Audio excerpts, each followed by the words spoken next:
esta noche tenemos a Roberto Lagos desde los Estados Unidos. Solo tengo dos preguntas, Roberto. ¿Qué significa para el Estado de Honduras colocar 700 millones de dólares de este bono a un interés, a una tasa de interés de 8.62% y en un plazo de 10 años? Y lo otro, previo a un año electoral. Adelante, Roberto. Buenas noches, don Renato, y buenas noches, Cristina y al pueblo hondureño. Bueno, yo creo que le puse una tabla para ver las colocaciones de deuda que ha hecho Honduras los últimos 4 o 5 bonos soberanos, ¿verdad? Se la mandé a su producción. Mire que la tasa es la segunda colocación más alta que se ha realizado, 8.625, comparada con la del 2013, ¿verdad? Entonces, suponga usted que usted se ha endeudado a tasa de 6.25, 5.62 y ahora viene y se endeuda a una tasa de 8.62. Eso es como para explicárselo al pueblo hondureño.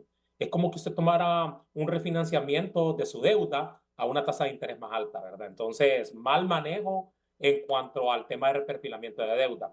Segundo punto importante, la Secretaría de Finanzas establece que era el momento oportuno. Perdón, el momento oportuno era cuando la presidenta Xiomara Castro tomó posesión antes de las desafortunadas declaraciones que se iba a hacer una reestructuración de deuda y eso incrementó innecesariamente el riesgo país. En ese momento, Honduras hubiera tenido un mejor acceso a los mercados con respecto al tema de la colocación del bono soberano. Entonces, yo recuerdo durante la etapa de campaña, durante los 12 años de la administración del gobierno nacionalista, se criticó mucho la colocación de estos bonos a esas tasas de interés que le llamaba la oposición tasa de interés de tarjeta de crédito. Bueno, felicidades, ya colocaron uno a tasa de interés de tarjeta de crédito.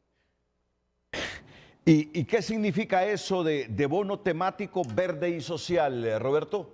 Es una gran pregunta. Miren, en el mundo ahora lo que se está sucediendo es que uno ya no coloca deuda soberana. Generalmente uno viene y coloca un bono que le llama bono temático. ¿Qué significa bono temático? Significa que los recursos se van a enfocar específicamente en dos áreas.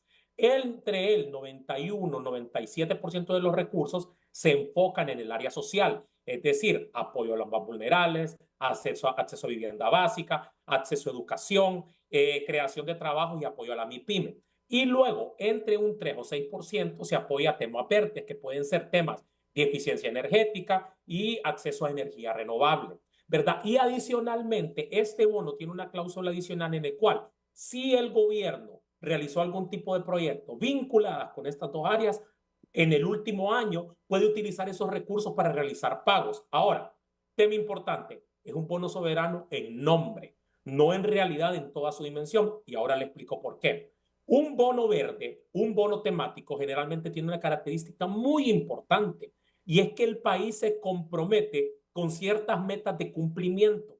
¿A qué me refiero con esto? Si usted viene y coloca un financiamiento verde para tema de mejoramiento en el tema de energía renovable, usted pone una meta, ¿verdad?, para la reducción de emisiones de CO2, es decir, de carbono, de monóxido de carbono, de dióxido de carbono.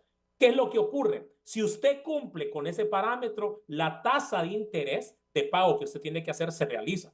En este bono no hay nada al respecto de eso. Es decir, en base al cumplimiento de ciertas corresponsabilidades, usted paga, usted baja los pagos de ese endeudamiento en tema de tasa de interés. Sin embargo, este bono es abierto y por lo tanto simplemente es un bono que se enfocará en área social en casi el 90% de sus recursos y en tema verde en el otro 9% de sus recursos, ¿verdad?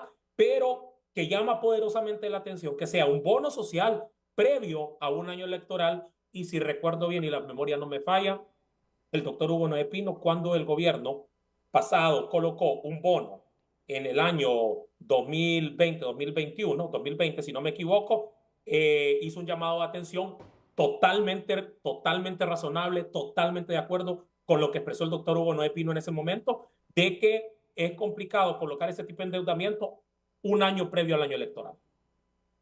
Así es. Ese es el debate en este momento.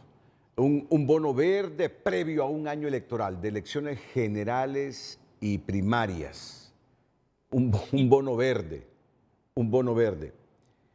Ahora, pero aquí somos justos y equilibrados, pero lo han colocado. Y si lo han colocado es porque internacionalmente creen que no estamos mal y que podemos pagar ese dinero también. Hay que admitirlo, Roberto. Es un gran punto, pero le voy a comparar condiciones de mercado. Por ejemplo, en el año 2013, cuando el ministro de Finanzas coloca el bono, lo colocó, escuchen, las estadísticas, riesgo país de 800 puntos básicos, un desastre en el tema fiscal, un desastre, sin acuerdo con el fondo. ¿Cuál fue la tasa de interés que lograron? 8.75. Ahora usted me está diciendo, o sea, con mucho respeto, que colocan un bono, tienen acuerdo con el fondo. Como dijo don Eduardo Facusé, le dieron un mamallazo a la gente con los ajustes en el tipo de cambio, ¿verdad? Para lograr el acuerdo con el fondo, la tasa de política monetaria. El riesgo país es más bajo y está colocando a tasa de 8.625. Eso tiene un impacto sobre las finanzas públicas. Y aquí va mi próxima proyección, don Renato, porque yo le dije en marzo que se iba a colocar bono soberano y lo dije en su programa y está grabado. Y le voy a hacer la próxima proyección. El problema que va a ocurrir es que el problema monetario ahora se va a trasladar al lado fiscal y se va a convertir en un problema fiscal. ¿Por qué? Porque seguimos teniendo el problema del ENE y adicionalmente estamos colocando endeudamiento a una tasa de interés más cara, que era uno de mis temores que se concretara esto. Si los recursos se utilizan para temas de inversión, si los recursos se utilizan para temas que generen crecimiento, bienvenido es. Sin embargo, tendrá un impacto sobre las finanzas públicas. Entonces, el problema monetario ahora se va a volver fiscal. Y bueno, y tenemos una deuda de 26.000 millones de lempiras con los generadores. Generalmente cuando colocábamos estos bonos era para pagar esa deuda. Hoy... Y ese es un gran punto lo que usted dice, don Renato, porque en el acuerdo con el fondo, en la revisión, hay un compromiso expreso que se le tiene que pagar un porcentaje de esa deuda a los generadores. ¿Se realizará con los recursos de este bono? Esa es una gran pregunta que todos tenemos. Y además, estos 700 millones de este bono que se ha colocado verde son, vamos a ver, adicionales a los 500 millones de dólares que ingresarán en diciembre por parte del FMI, BID y otros organismos. O sea, que previo al año electoral vamos a nadar en dólares en Honduras. Así es, don Renato, y un tema más, y finalmente, cuando las autoridades fueron a presentar, porque yo no sé si se sabe que en los últimos días las autoridades estuvieron presentando ante los inversionistas en Estados Unidos este bono, las personas que son los encargados de comprar este tipo de bonos le preguntaron una pregunta: ¿por qué no tiene mejor recursos de la banca multilateral con una menor tasa de interés, verdad? Y que tienen un plazo mucho más largo. Y entonces dijeron que había la necesidad de obtener los recursos, totalmente de acuerdo.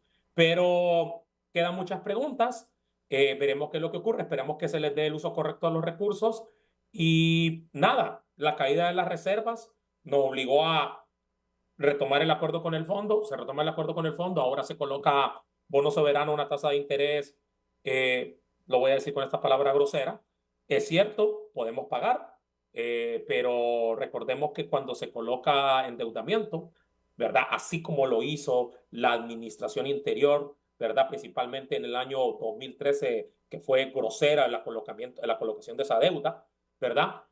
Básicamente se compromete el futuro fiscal del país. Estoy de acuerdo. Uno espera que sean las mejores decisiones para Honduras, que esté tomando la presidenta Xiomara Castro. Lo que pasa es que tenemos experiencias anteriores que nos dicen que no son las mejores decisiones. Yo espero con esperanza que sean las mejores decisiones, pero la historia me dice que no son las mejores decisiones. Más endeudamiento que después no hayamos cómo pagar. Y si lo pagamos es a costa de sacrificar y limitar la inversión pública para el desarrollo nacional. Gracias, Roberto Lagos.